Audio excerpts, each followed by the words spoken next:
আপোনালোক সকলোকে আমাৰ চেনেললৈ আদৰিছোঁ। আজি আপোনালোকৰ আগলৈ লৈ আহিছোঁ ইণ্ডো চাইনিজ এটা ৰেচিপি। এইটো হ'ল চিলি পনীৰ। ইয়াতে ইণ্ডো চাইনিজ বুলি এইকাৰণে কৈছোঁ, পনীৰটো হ'ল ইণ্ডিয়া বেছ আৰু ইয়াতে যিখিনি আমি চচ ইউজ কৰিম সকলোখিনি চাইনা বেছ, সেইকাৰণে ইণ্ডো চাইনিজ বুলি কোৱা হয়। ৰেচিপিটো বনাবলৈ বৰ সহজ। আহকচোন আমি ৰেচিপিটো বনাওঁ।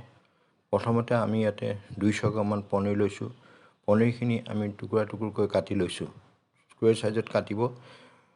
সেইখিনি কটা হ'লে আমি তাৰ লগতে আমি আধা ফালমান হালধীয়া পেপচিকাম লৈছোঁ আৰু দুটা মিডিয়াম চাইজৰ বিলাহী লৈছোঁ আৰু এটা গ্ৰীণ পেপচিকাম লৈছোঁ আৰু দুটা পিঁয়াজ স্কুৱেৰ চাইজত কাটি লৈছোঁ। সেইখিনি কটা হ'লে এটা পাত্ৰত 1 চামুচমান কাশ্মীৰী ৰেড চিলি পাউডাৰ লৈছোঁ। সেইখিনি আমি 2 চামুচমান তাতে পানী দি পেলাই এটা ঘোল বনাই ল'ম। এতিয়া ঘোলটো আমি পনীৰখিনিৰ ওপৰত বাকি দিম। পনীৰখিনি এটা পাত্ৰত লৈছোঁ, তাৰ ওপৰত আমি ঘোলটো দি দিছোঁ। নহ'লে পনীৰখিনিৰ ওপৰত আমি যিখিনি মছলা দিম সেইখিনি তাতে লাগি নধৰিব। ঘোলটো দিয়াৰ পিছত মছলাখিনি আমাৰ দিবলৈ ভাল হ'ব আৰু তাতে লাগি ধৰিব। এতিয়া তাতে আমি মছলাখিনি আমি 1 চামুচমান কৰ্ণফ্লাৱাৰ দিম আৰু 1 চামুচ আমি জালুকৰ গুড়া দিম আৰু আধা চামুচমান নিমখ দিম।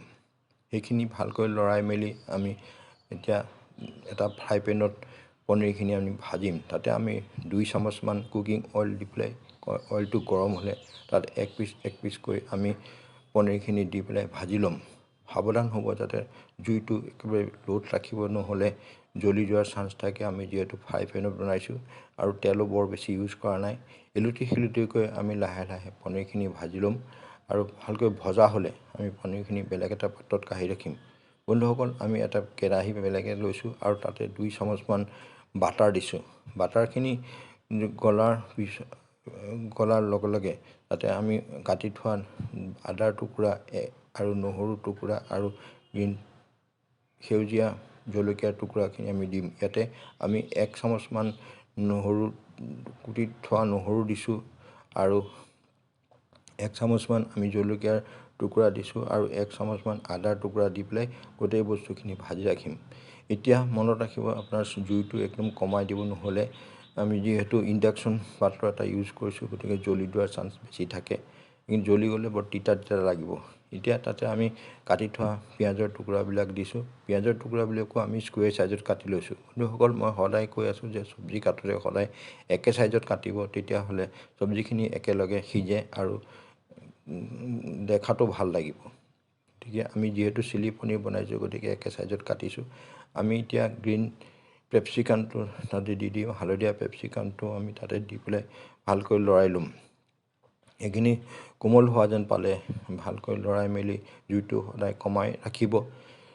লৰাই মেলি ল'লে তাতে আমি আধা চামুচমান নিমখ দিম। মনত ৰাখিব, আমি নিমখ আগতেও দিছোঁ। নিমখ দিয়াৰ লগে লগে অলপ কোমল হ'ব। তেতিয়া আমি তাতে আকৌ যিখিনি চচ আছে সেই চচখিনি আমি তাতে দি দিম। প্ৰথমতে আমি গ্ৰীণ চিলি চচ 1 চামুচমান দিম আৰু ৰেড চিলি চচ 1 চামুচমান দিম। তাৰপিছত আমি ডাৰ্ক চয়া চচ 1 চামুচ দিম। ডাৰ্ক চয়া চচটো এইকাৰণে দিয়া হয় যাতে চব্জিখিনি কোমল হৈ যায়। আমি যিহেতু পানী নিদিম আৰু কম জুইত বনাই আছোঁ, গতিকে চব্জিখিনি সিজিবও লাগিব।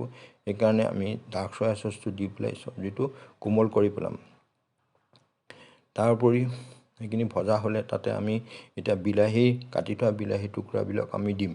বিলাহী টুকুৰাবিলাক আমি আগতে কৈছোঁ যে স্কুৱেৰ চাইজত কাটিছোঁ। মাজৰ অংশটো, গুটি থকা অংশটো পেলাই দিছোঁ। পাখলিৰ ওপৰৰ বাকলিটোৰ তলত যিখিনি মাংস আছে সেইখিনি আমি লৈছোঁ। বিলাহীটো আমি ভালকৈ ভাজি মেলি তাৰ লগে লগে আমি বিলাহী চচ 1 চামুচমান আমি দি পেলাই আকৌ ভাজি ল'ম। সেইখিনি ভাল কৰি ভজা হ'লে তাতে আমি এতিয়া ভাজি থোৱা যিখিনি পনীৰ টুকুৰা আছিলে, পনীৰৰ টুকুৰাখিনি আমি তাতে দি ইলুটি শিলুটিকৈ ভাজি ল'ম। যাতে এনেকুৱাকৈ লৰাব যাতে আমাৰ যিখিনি চচ দিয়া হৈছে বা যিখিনি মছলা তাত দিয়া হৈছে গোটেইখিনি যাতে পনীৰৰ লগত মিলি যায়। পনীৰৰ লগত কাৰণ আটাইখিনি গোটা বস্তু, সেইখিনি দিয়াৰ পিছত আমি আকৌ ভাজি লৈ কম জুইত ভাজি লৈ পেলাই আমি এতিয়া